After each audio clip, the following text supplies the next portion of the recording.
Click start. Recording in progress.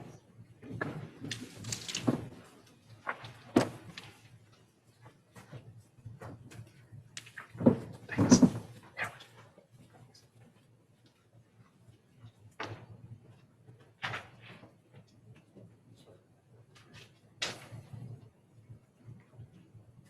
Good afternoon. Welcome to Detroit Public Library, main branch. I'm Chris Bloodworth, and I am a adult services librarian here at main branch, and I'm here to introduce our keynote speaker presenter, Dean Calbreath. And he is a Pulitzer-prize-winning journalist and author, who is also a historical researcher and a journalist instructor who has taught at University of San Diego, Stanford University, and Tsinghua University in Beijing. He has also been awarded for general excellence as a business columnist by the Society of American Editors and Writers, and recognized for best business reporting by the Associated Press Editors of California and Nevada. Today, Mr. Calbreath is going to discuss his book, The Sergeant. And it is a biography of Nicolas Said, who was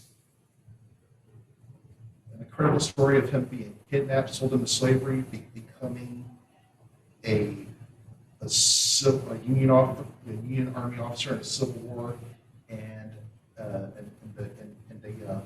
civil rights activist in the years after.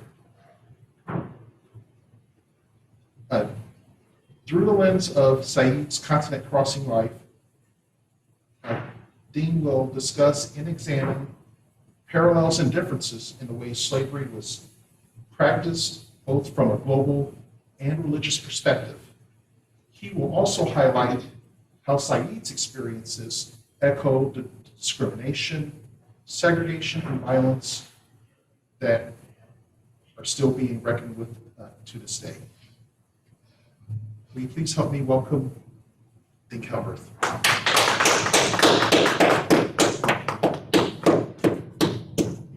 Thank you very much. Yeah, the water's important because I get a little dry mouth sometimes. But yes, so this is the story of Nicolas Said. I will tell you the first time I ran across Nicolas Said, came to him through a circuitous route back after 2000, after 9/11. I was assigned to the Middle East by my newspaper, and I was covering Jordan and Egypt and the Palestinian West Bank. And I was talking to students at the West Bank at Bethlehem University about what they felt about 9/11, what they felt about Al-Qaeda, all that kind of stuff. And they answered my questions willingly and everything, and they started asking me questions. How long have Muslims lived in America? How many Muslims have there been? How have they been treated, et cetera, et cetera. And some of those questions I knew answers to, some I didn't. When I got home, I decided to take a look at how far back Muslim history goes here. What I found was it goes to about 15 years after the Mayflower landed. There were Muslims living in New York City, and there were Muslims, a small number of Muslims involved in every major part of American history, in the American Revolution, the Gold Rush, and also in the Civil War. And one name I ran across was Muhammad Ali bin Said, whose English name was Nicolas Said. he was born and raised Muslim. By the time he came to this country, he had kind of gravitated away from that. But I found his story just so very interesting and compelling that I thought, yeah, that would be worth a book. So I decided to write a book about him. This is a picture of him that I've colorized, but to update it. But this was his photograph right at the beginning of the Civil War, or right at the midway point of the Civil War, when he was named as sergeant of the 55th Massachusetts Regiment. He was born in the country of Borno, which was in the center of Africa. One time was one of the most powerful kingdoms of Africa in the 1400s and 1600s. It was founded about 800, so by the time he was born, it was 1,000 years old. But in the 1400s to 1600s, it was a huge part of Africa. It was about the size of the United Kingdom and Spain. If you combine those two together, that's how big it was.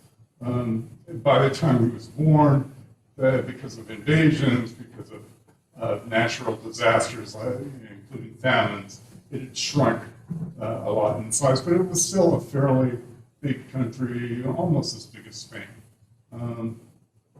So he was born in the capital of the country, which is Kukawa, right near the shores of Lake Chad, in what's now northeastern Nigeria.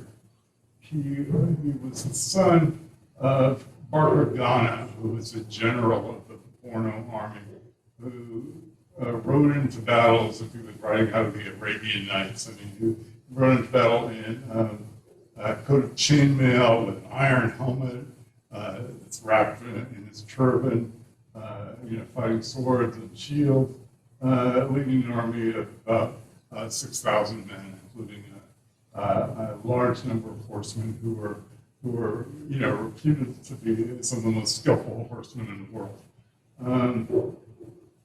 He was the head of the country was the Sheikh of Borno, Sheikh Umar, and his son was the best friend of Nicolas Said when they were growing up.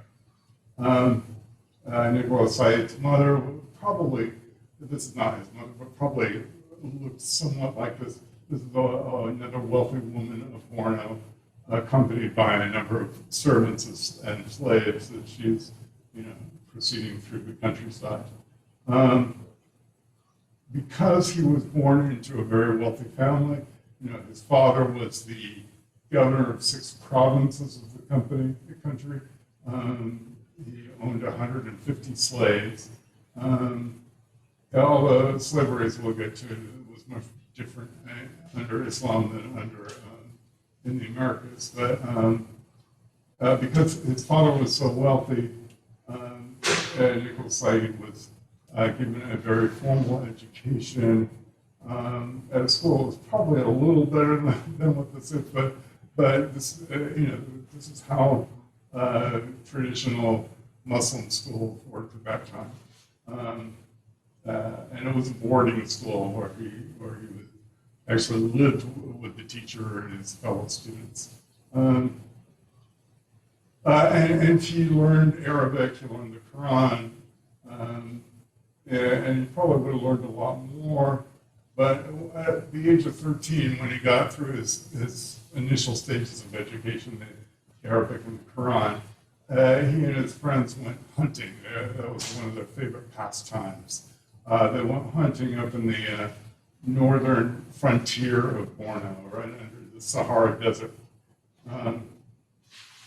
And the Sahara Desert was the home of roving bands of nomads called Tuaregs, who sometimes had warrior bands go through the neighboring countries, raiding them for food and other things, but also for slaves. So Nicolas Said and about 20 of his friends were captured, sold into slavery. They were forced to walk about 2,000 miles across the Sahara Desert barefoot. when he initially got to Libya, they went up to Libya. When he initially got to Libya, his owner wanted him to farm the fields there, to irrigate the fields. He wasn't used to that kind of work. His family had slaves that did that kind of work. So he told his owner that, and under Islam, you could complain like that to your owner. You could say, hey, you're working me too hard. Now, his owner would have no obligation to work him less than that, but you had the right to at least complain. And you had the right to say, I think it would be better if you traded me to another owner. Again, the owner didn't have to do that, but he at least had to listen to that. And Nicolas Said said, I think it would be better if you traded me to a Turk, because Turks had a policy, for one thing, of treating slaves very respectfully, but also of providing them with allowances so they could eventually buy their way to freedom, which was how slavery was practiced through much of the Arab world, of a Muslim world. It was not the kind of perpetual slavery that we had in the United States, where one generation after another would be slaves. Among other things, if a slave owner had sex with a slave, it produced a child, that child was born free, was not born a slave. As a result, two of the sultans of the Ottoman Empire, the chief people of the Ottoman Empire, were sons of slaves. Their father was a sultan, their mother was a slave. They were sultan. They inherited the title. So, a lot different than what was done in the United States. But he got to be, he was traded to a Turk who taught him how to be a tobacco bearer, chibochki, they call them. And this was a very highly prized thing in the Ottoman Empire.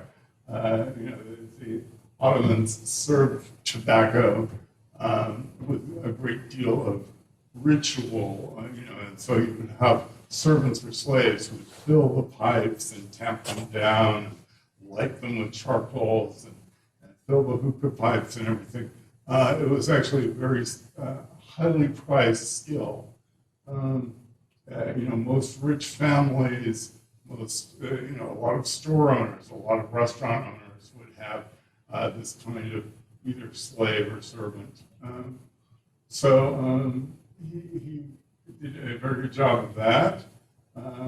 Was sent to Constantinople, where he became the tobacco bearer for the Ottoman foreign minister, Fuad Pasha.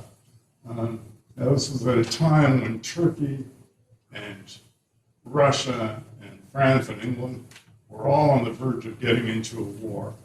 So the Turks were trying to stay out of this war. They were trying to negotiate a way to stay out of this war. Their chief threat came from Russia. Russian diplomat came down really, his purpose was really to anger the Turks and to get that war started. But when he saw Nicolas Said, he thought, this is a very obviously intelligent, African who, by that time, could probably speak about 4 languages, could speak Turkish and Arabic and Mandara and Kanuri, which were the languages of his parents. This guy, Alexander Menshikov, saw Nicolas Said and thought, I would like to buy this guy. So he bought Nicolas Said and took him to Russia and immediately freed him, because there was no slavery in Russia. And this was a policy that had been going on for at least 100 years. This is Tsar Peter the Great in the early 1700s with a boy who had been purchased similarly in Istanbul. And this boy Peter the Great basically adopted him as his son, sent him to Paris for an education, became educated in military arts, and he became the third highest.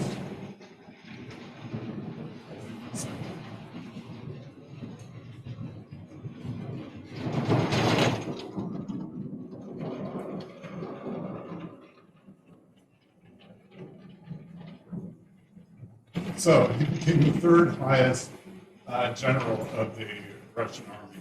And, this was in the mid-1700s, so this is 200 years before America had its first African-American general. And this didn't only happen in Russia. There were all other European countries with similar practices of finding people who looked intelligent, slaves in the Ottoman Empire who looked intelligent, who looked promising, of bringing them to their own countries and giving them opportunities that they did not have as slaves. What the Russians would do, they would say, stay with us for 5 or 6 years, see how we treat you. If you feel like going back to Africa after that time, then we'll give you enough money to go back. Almost all of them stayed because they were just treated so well and paid so well. They were very highly compensated. Nicolas Said became the valet de chambre, which is basically a personal assistant to a Russian prince who took him all around Europe. They would go to Germany and Austria in the fall, Italy in the winter, France in the spring, England in the summer, and they would do this circle going around Europe. And they did that for 5 years, just continually on the move. And during those 5 years, Said picked up the languages of the countries that he was at. He picked up English and French, Italian, German, Russian. And like I said, this was after he already knew Turkish, Arabic, Kanuri, and Mandara, the 2 languages of his parents. And it continued even afterwards, where he learned Armenian, Hebrew from a Jewish leader in the United States, biblical Greek from actually a Presbyterian minister here in Detroit. The minister, I've read his diaries, which are right here in this library. The minister talked about, in his diary,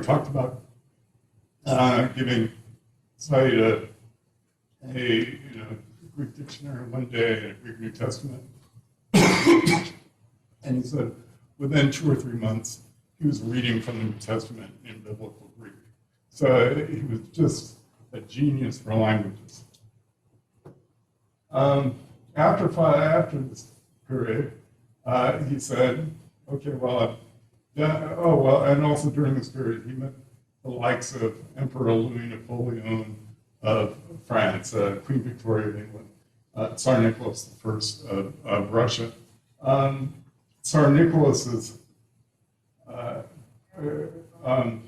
when he was baptized into the Orthodox Church because when Nicolas Said was baptized into the Orthodox Church because it wasn't seen right that an infidel would be serving a Russian prince. You had to be part of the one true faith of Orthodoxy. So when he was baptized into the Orthodox Church, his employer at the time was Nicolas Trubetskoy, and he took Nicolas Trubetskoy's name, which is how he got to be Nicolas Said. Nicolas Trubetskoy took his name from Tsar Nicholas, who was his godfather. So Nicolas Said was indirectly named after Tsar Nicholas. He was about to go back to Africa. He'd done his 5 years, and unlike, like I'd say, that most Africans liked Russia or like the way they were being treated and everything, remained. He said, "No, I want to go back to Africa." And he was was on the way towards going back when a Dutch count encountered him in England, said, hey, I'm about to marry this English woman. I'm about to take a year-long honeymoon in the Americas, going to the Caribbean, going to Canada, going to the United States. How would you like to come along? You can come along with me, and then at the end of this year that you will be, you'll have enough money to go back to Africa in style, and you'll be able to see things that you haven't seen before. And Nicolas Said in his memoirs said, his love of adventure kind of trumped his desire to go home. So he decided to continue his adventure, and he wound up in Detroit in 1860, after the Caribbean and everything. He was here, wound up here about November, December of 1860, and was still here in April of 1861 when war was declared, when the shots were fired in South Carolina beginning the Civil War.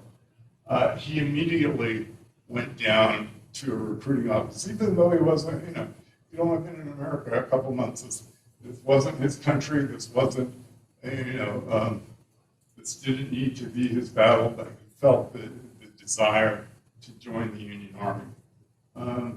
What he was told, however, was that the army was for whites only. And this, must have come as a shock to him. He had seen blacks in the armies of France, of England.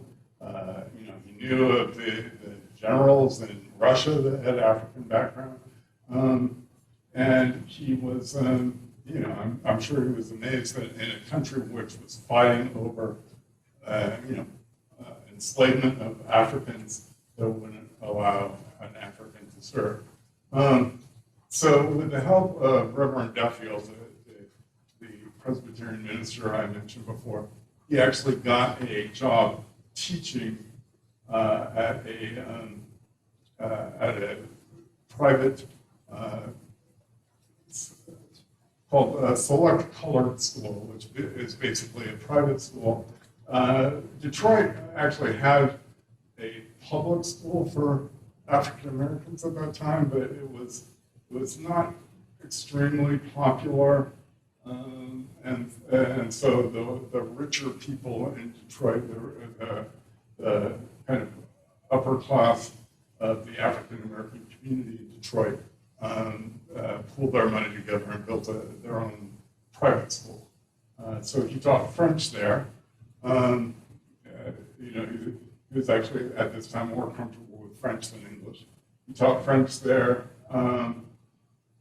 which was a very valuable commodity to have. You had people who would want to cross the river into Canada, where of course, French was very valuable to have. So you had a lot of interest from the local community. And he was doing that up until the spring of 1863, when Detroit had its major race riot. The real pogrom that swept through the African American community. About 30 buildings were burned down, including the Select Schoolhouse.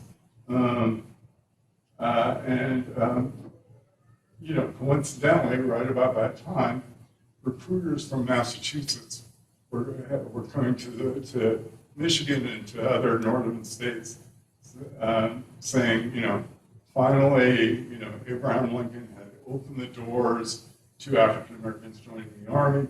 So, join the 54th Regiment. You can get pay of $13 a month, which is the same as white soldiers. You can get good food and clothing. You can get state aid to families. Now, as it would turn out, not all of that was true. Massachusetts thought it was true.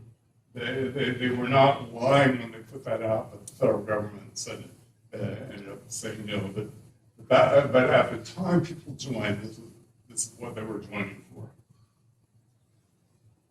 And you had hundreds of African Americans from all over the northern states getting on the train, going to Boston to join 54th Massachusetts, they had so many people who went to join the 54th. If you've ever seen the movie Glory, that's the 54th. They had so many people who wanted to join the 54th, they started another regiment, the 55th, and that's where Nicolas Said ended up. The 54th, as from the movie Glory, the last scenes of the movie Glory, the 54th, and its tremendous suicide attack, basically against Fort Wagner outside of Charleston, South Carolina. This was a suicide attack, and they knew it would be a suicide attack. Just 1 week before this, a couple of white regiments had tried the exact same thing, weren't even able to get to the walls before being turned back under heavy casualties. But the 54th really wanted to prove themselves, partly because they were finding out that the federal government was reneging on all the promises they had. And I'll get to that in a moment.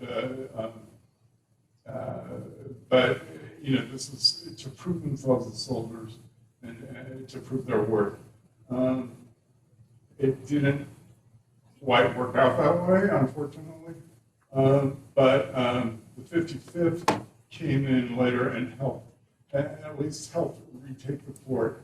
Not by a full frontal attack, because twice that had proven to be a failure. Instead, both African American and white troops dug trenches going all the way to the fort, continually moving up those cannon emplacements until the people in the fort were so threatened by it that they just evacuated one night, just left out the back door, and the fort was empty except for a few wounded soldiers.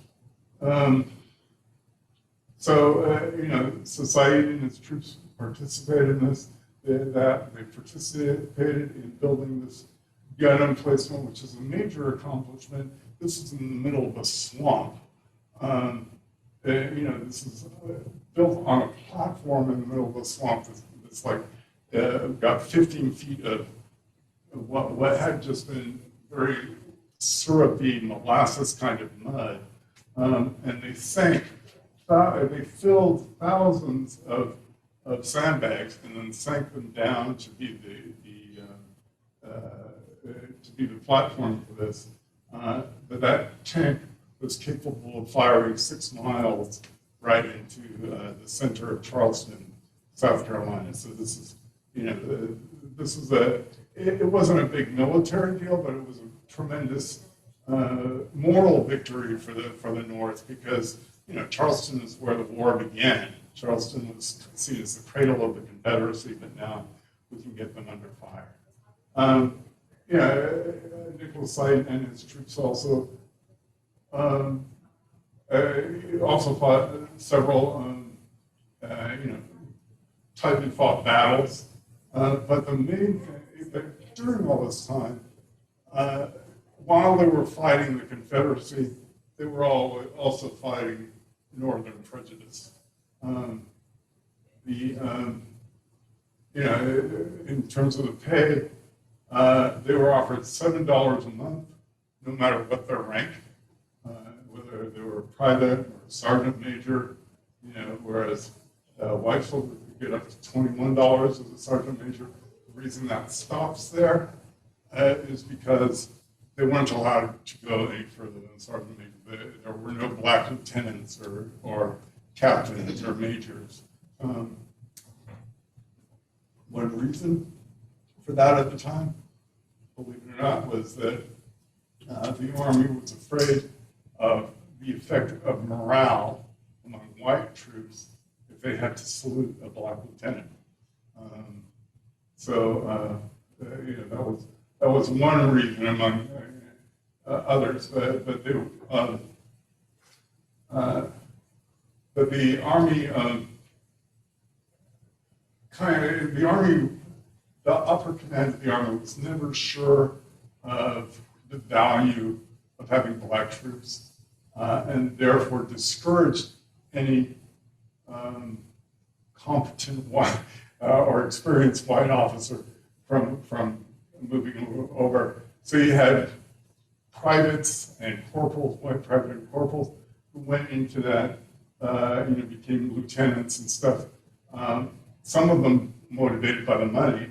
A lieutenant got paid more than $100 a month.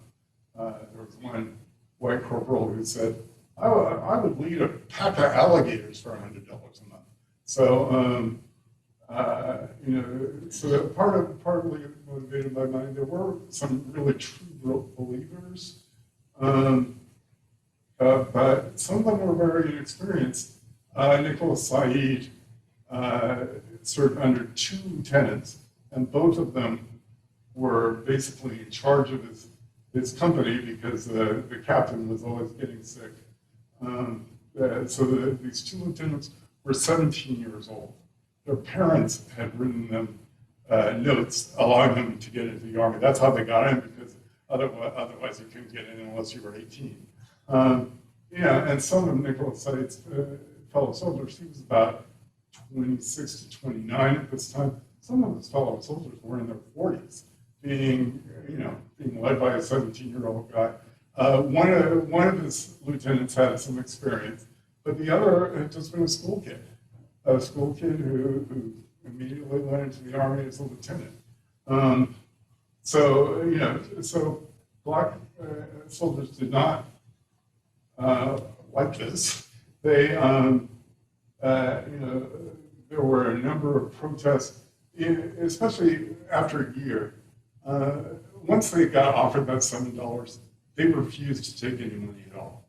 So you were in the 54th, 55th, a number of the other black regiments, they refused to take that pay. They said, if we take this pay, we will be agreeing with the federal government that we're not worth as much as white soldiers. We can't take it. Massachusetts, which had wanted them to have equal pay, and also had wanted them to be able to be lieutenants and captains and everything. Massachusetts offered, we'll pay you the extra $6. So federal government pays $7, we'll pay you $6. You get a total of $13. And they said no, because that would still mean the federal government, they were agreeing with the federal government that they weren't worth as much. So at some points in time, after a year of not accepting pay, after the repercussions of having that show up in their homes, among their families, their families were depending on them as wage earners, even when they were after the war. During the war, they were depending on them to send money back home, and of course they couldn't do that. So they began, stacking their arms in front of their quarters and, refusing to go out, either pay us equally or send us home. And finally, after a year of protests, finally the government relented and they got equal pay.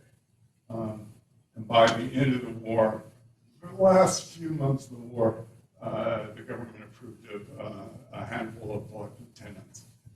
So the corner had been turned a bit.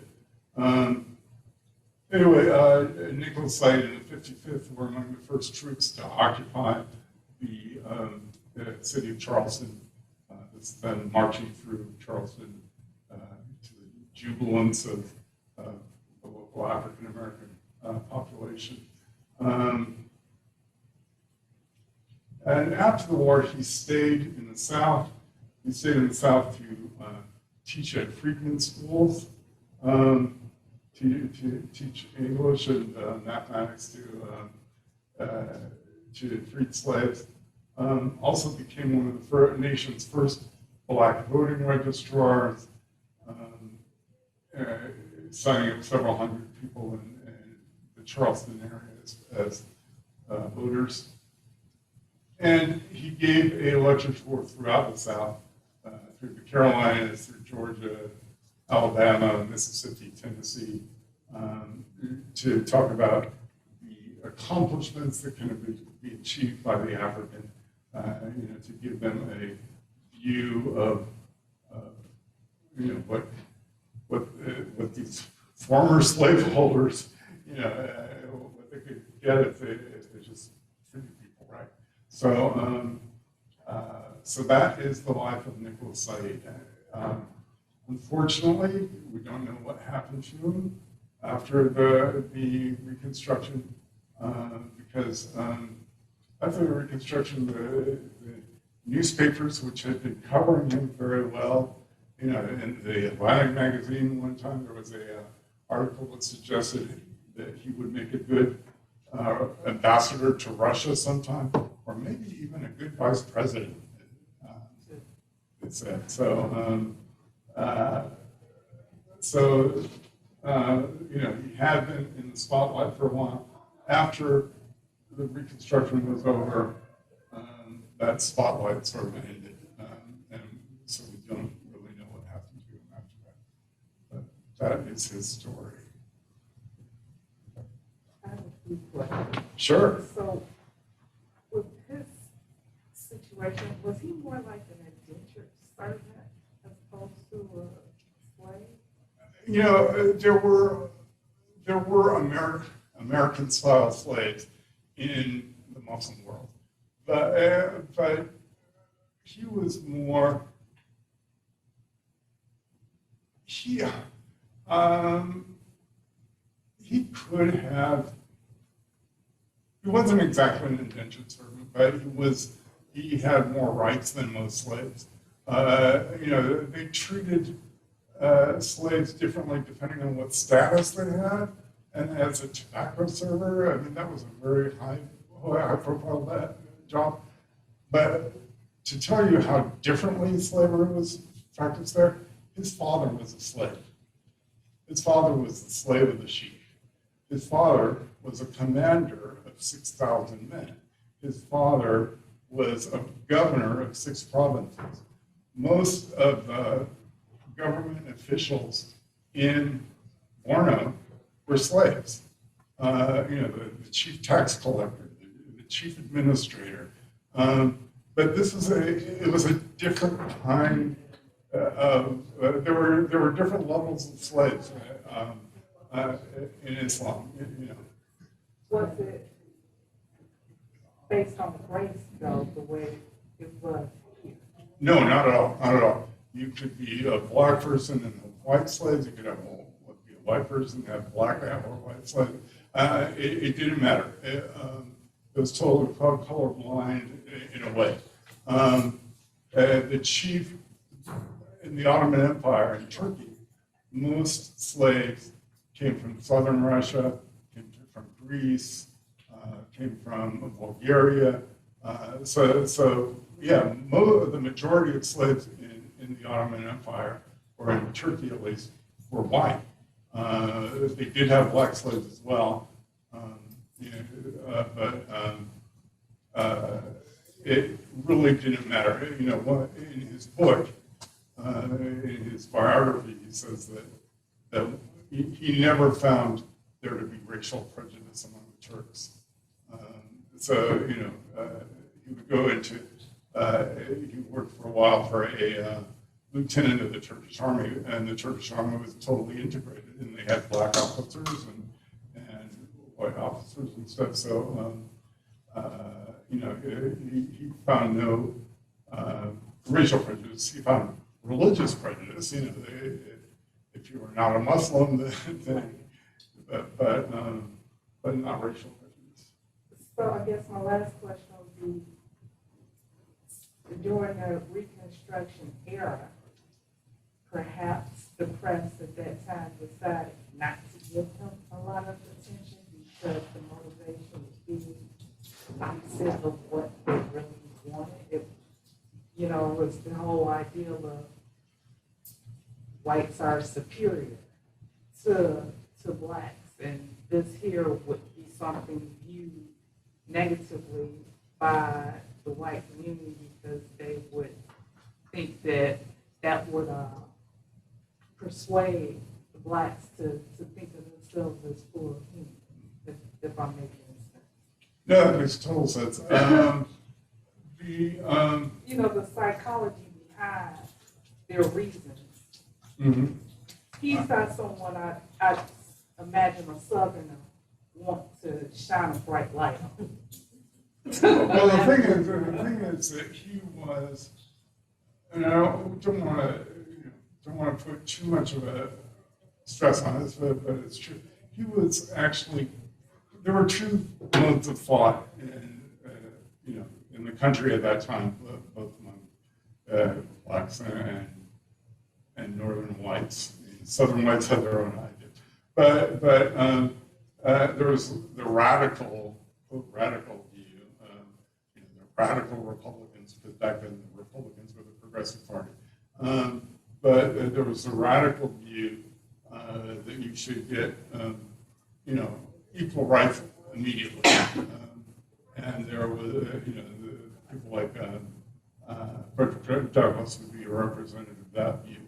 Then there was the conservative view that first you concentrate on education and building up your finances and everything, and then and then rights will begin to come to you. Which is in retrospect a very naive point of view, but that was the view of people like Booker T. Washington, and he was more in the Booker T. Washington mold, and as a result, he was less threatening to Southerners than if he had been radical. Because I would think that he'd be more of a threat. I mean, he's the opposite of the stereotype. He's an educated Negro. Yes. Who speaks several languages, where the ideal was that black folks were too stupid Yes. to know how to read, let alone speak several different languages. I just found that to be very interesting. Yeah, no, it's very interesting, and it's it's one of the it's one of the anomalies of racism. Right. Is that as an individual, some of his good friends in the South, some people that he got along well with when he went to Charleston were former Confederate generals, former slaveholders. But he got along well with them, I think, because he wasn't a challenge, it didn't challenge them. He wasn't an agitator. He wasn't an agitator. They appreciated, they recognized his intelligence, although maybe not to the extent, yeah, well, he's the exception, or whatever. They were, but it's true of racism a lot that, when, a white person might say, oh, some of my best friends are black, and maybe they are, and yet they're still racist to everyone else. It's that you might make exceptions for somebody you know, which apparently is what they did, while for somebody you don't know. One of his friends, actually I mentioned this in the book, one of his friends in Charleston, before the war, he had been walking down the street, passing a free black man, not a slave, a free African American in Charleston. That free man did not tip his hat when this guy walked by. So the guy had him sent to jail for 10 days for not giving him the deferential respect. So this guy was obviously a practicing racist, yet somehow he got along with Nicolas Said. And I think, yeah. I was just listening to both of you, and I can see in that ad that he would have had to have been more of a Booker T. Washington Yes. personality, Right. because the audience had to be white. If they're paying 50 cents, that's a lot of money back then. Yes. And so they wanted to, they could hear him, because see, it said to travel to Central Africa, and he's this anomaly. Yeah. So he could not have been, as you said, like an agitator. But at the same time, it says there on that ad, it's calculated to do a great amount of good Yes. among them. Like he's Yes. good for his people. So Yes. it's saying, you're there, we're going to listen to you, but the audience had to be, the audience had to look at him in that view. That's all. And I'm just Yes. listening to both of you. It's just obvious when you read it, and I'm glad. Yeah, you no, read no, it. that is, no, you're totally right, that it's calculated to do a great amount of good among them. Yeah, he thought, see, and I think he had lived his life in the upper class. Yes. He had lived his life as, his early life as a slaveholder, or his parents had been slaveholders. So in some ways, he had more in common with them than with African Americans, with former slaves or whatever. In some ways, he did have more in common. They would, of course, never recognize that. They would never recognize that he had anything in common with them. But they at least thought that maybe he could serve as a good example. Concentrate on education. Don't necessarily concentrate on equal rights. Yeah, I wanted to ask, was Nicolas Said, was he present in Detroit when the draft riots occurred He in did. 1863, which preceded the famous one in New York? Although in Detroit, as in New York, Boston had a draft riot. In Detroit and New York, they're called draft riots. They're really race riots. Yes. It was nothing about the draft. Well, in New York, there was a little bit about the draft. In Detroit, it was about a rape case involving a person who was probably not black, but who was, there was he said the person that they were accusing, because the Detroit Free Press, which was one of the most racist papers in the country at that time, it was accusing, it had this big headline, even though he looked fairly Caucasian, he had some mixed, he had some Native American, he had some Spanish, and maybe, they suggest maybe a little African, but he said, if I have one drop of African blood in me, I want to get rid of it. He would not allow African Americans to go to his saloon. But when these two girls, one white, one mixed race, both around the age of 10, accused him of raping them in the saloon, then suddenly, the Detroit Free Press, their headline, Negro monster does this. He'd attack this white girl. The mixed race girl who had also been accused him, she kind of dropped out of view because the Detroit Free Press was promoting this black versus white thing. So hundreds of people showed up at his trial. They were spilling out onto campus marches, and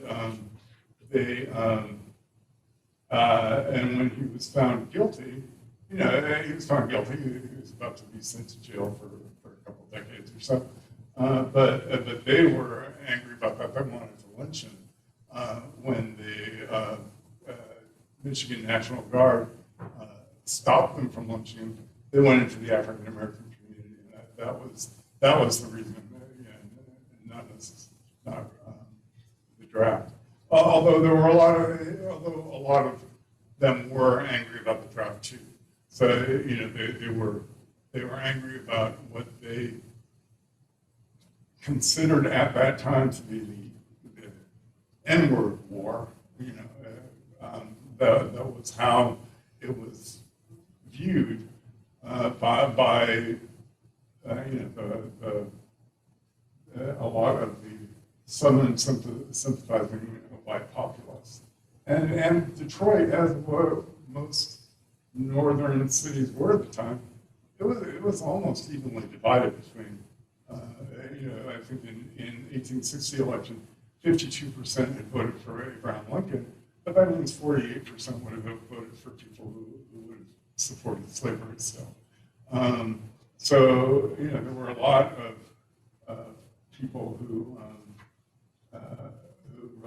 really resented, they thought that the African American community took them into this war that they didn't want to go into, and therefore, when given this, the rape case and everything, then they just swarmed in. And the interesting thing about the rape case is it never happened. Those two 10-year-old girls later, a decade later, after this guy had spent a decade, in jail, said, "No, we made that up." It was, and there were actually signs at that time. There were questions at that time during the trial that did this really happen? Because their stories kept changing and everything. And they made up the story because they didn't want to get in trouble with their mother for getting home late.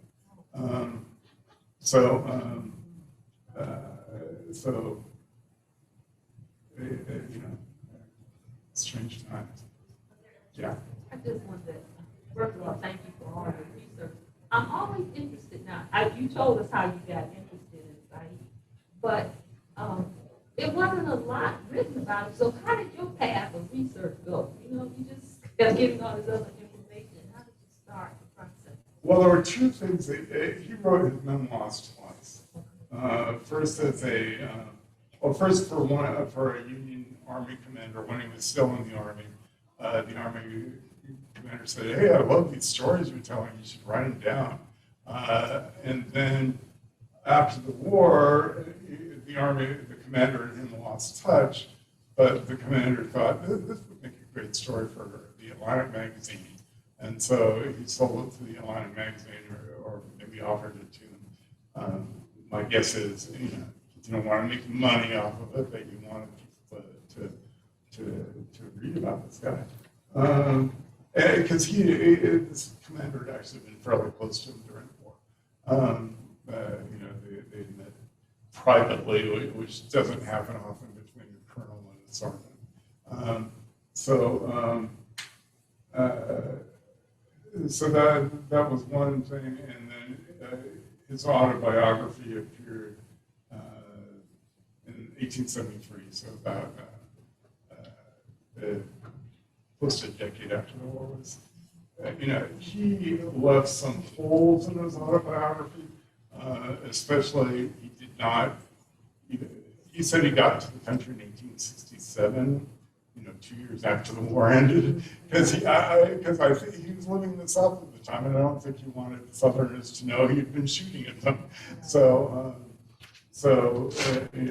I had to go into military documents and stuff like that to get his full story. Also, he does appear in the diary and letters of the colonel I was talking about, and he also was develops a good friendship with a surgeon in the 55th, and he appears a number of times in his diary too. So piecing it together with things like that.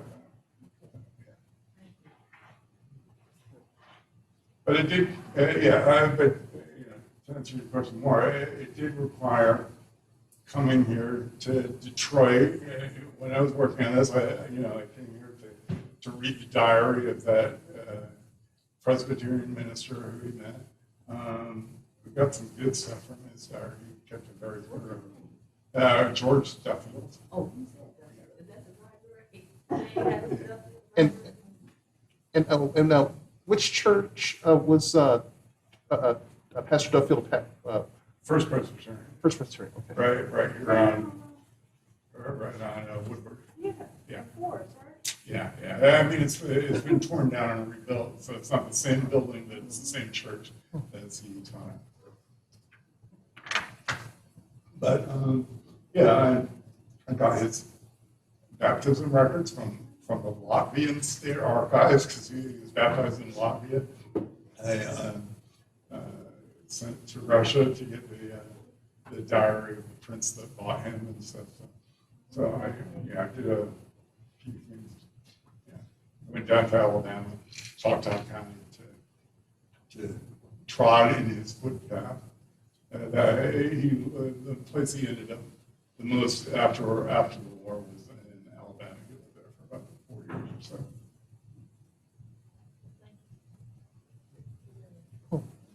Thank you.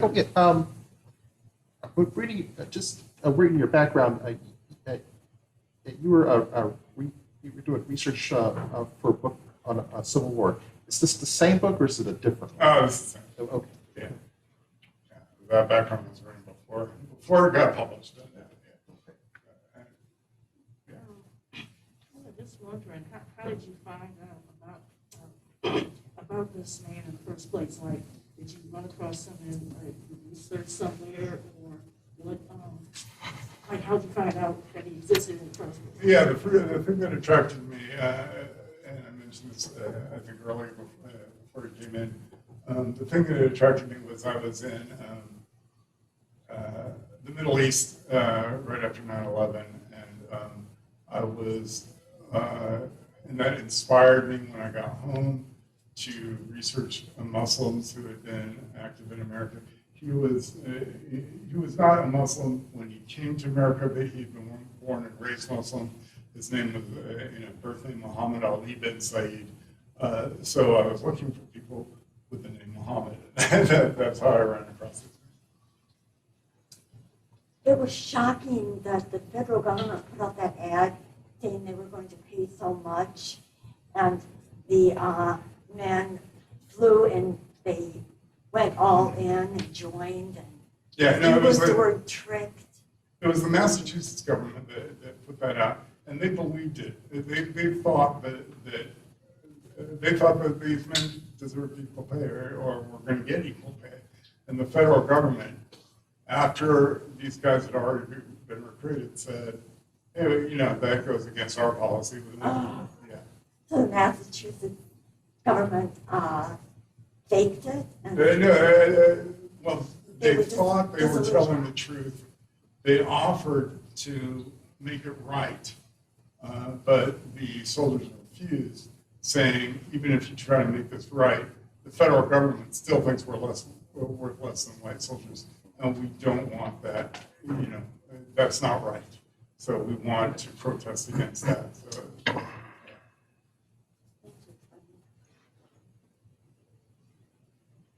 So what are you working on now? My next thing is, well, right now, actually for the next year or so, it's going to be probably, talking about this book. Yeah, because Michigan's my first stop.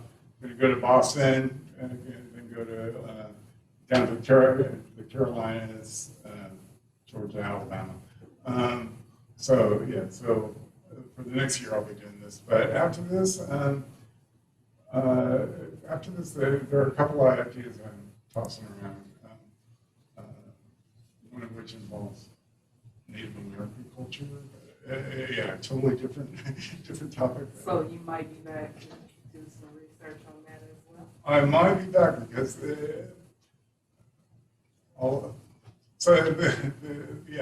this is just a brief idea of what I'm doing, and I've got other ideas too. But this one, it appeals to me. I'll tell you what I like. I like doing stories of people or things that most people have never heard about.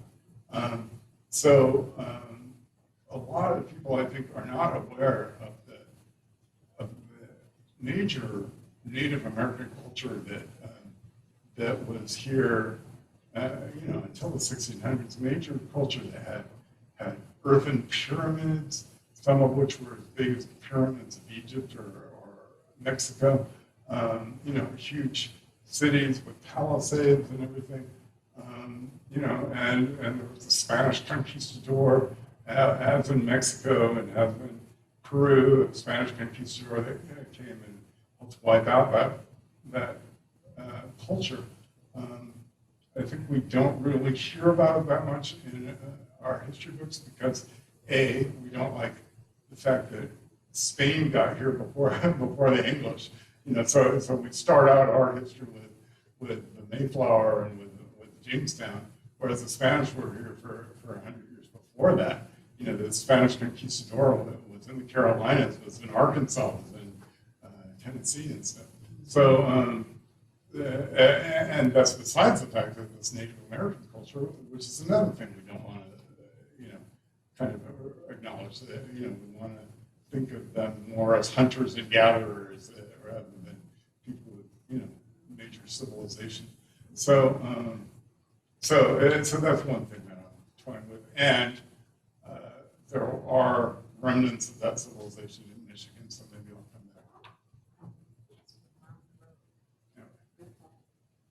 back. Any other questions? So, Thank you so much. thank you.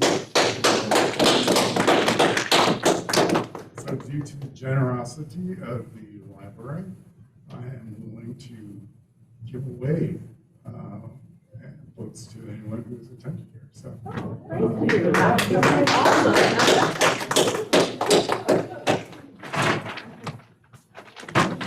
And again, thank you to all of you for attending, and especially thanks to our sponsor for this presentation, Source Booksellers. Do I have that right? Thank you. That's so nice. Yeah, thanks to our sponsor for supporting this event and Detroit Public Library. And so, yeah, feel free to come up if you like